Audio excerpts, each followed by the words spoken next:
एक लड़का था। वह काफी गरीब था। उसके पास ना तो कुछ खाने को था और ना ही रहने को घर था।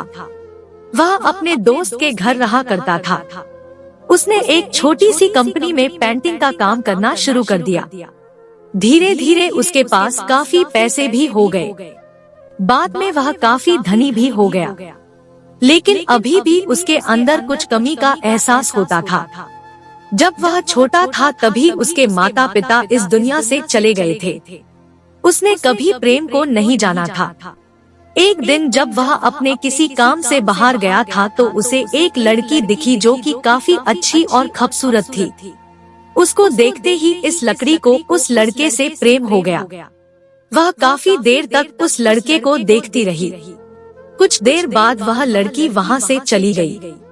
कुछ दिनों तक यह लड़का उस लड़की को खोजता रहा, लेकिन वह लड़की न मिली। लेकिन नियति ने उस लड़की से इस लड़की को मिला दिया। वह लड़की इस लड़के के घर काम की तलाश में आई थी। लड़के ने लड़की को तुरंत घर के काम के लिए रख लिया। जब वह लड़की इस लड़के इस मिलने आई थी तो उस समय इस लड़के ने कुछ शब्द भी साफ से नहीं बोल पा रहा था, जिससे लड़की को लगा कि यह लड़का गूंगा है। लड़का भी जान गया था कि यह लड़की हमें गूंगा समझती है। इसके साथ ही साथ यह लड़की समझ गई थी कि यह लड़का इस घर का नौकर है, ना कि मालिक है। अब जब भी यह लड़का उस लड़की के पास जाता तो गूंगा बन जाता है। धीरे धीरे वह लड़की इस लड़के पर काफी रहम खाने लगी। अब उसे इस लड़के के लाचारी पर प्यार होने लगा, लेकिन फिर वह लड़की एक बात से डर कर पीछे हट जाती थी। इस लड़की के भी माता पिता बचपन में ही मर चुके थे। इस लड़की को इसके चाचा ने पाला था और वह चाहता था कि वह जब तक जिंदा रहे यह लड़की उसके खाने और पीने का पैसा दे। लड़की का प्रेम हद से भी बाहर जाने लगा। लड़के के एक खांसी पर भी वह लड़की दौड़े उस लड़के के पास पहुंच जाती थी।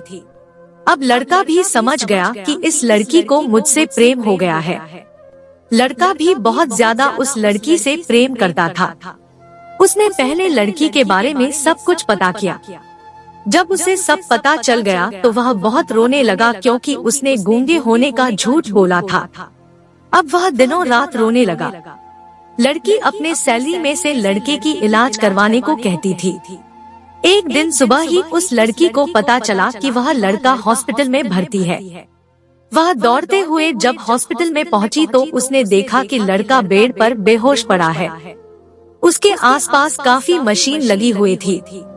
जब लड़की डॉक्टर के पास पहुंची तो वहां पर डॉक्टर ने उसे बताया कि लड़का अब बोल नहीं सकता है। उसने अपनी जीभ को कटाने की कोशिश की है। इसके साथ ही उस डॉक्टर ने उस लड़की को एक पत्र दिया।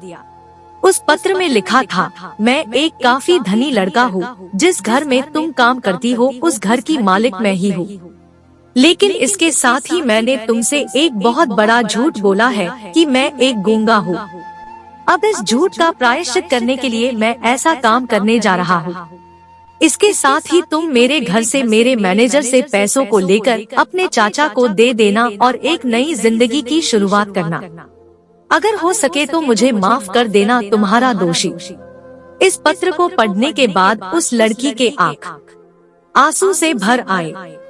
वह दौड़ते हुए मंदिर में गई। उसने भगवान के सामने कसम खाया कि जब तक वह लड़का बोलने नहीं लगता है तब तक वह कुछ नहीं खाएगी, भले ही वह मर क्यों न जाए। इधर डॉक्टर भी उस लड़के की इलाज कर रहे थे। ईश्वर ने दोनों के मन की बात काबूल कर लिए और अब लड़का बोलने लगा, लेकिन वह अपनी याददाश्त को खो गया। अब उसे कुछ भी नहीं याद था। अब इसके बाद लड़की ने उसके याददाश्त के लिए काफी कुछ किया, लेकिन याददाश्त न आ सका। अगर प्रेम की नींव को झूठ पर रखा जाए तो वह गिर ही जाता है।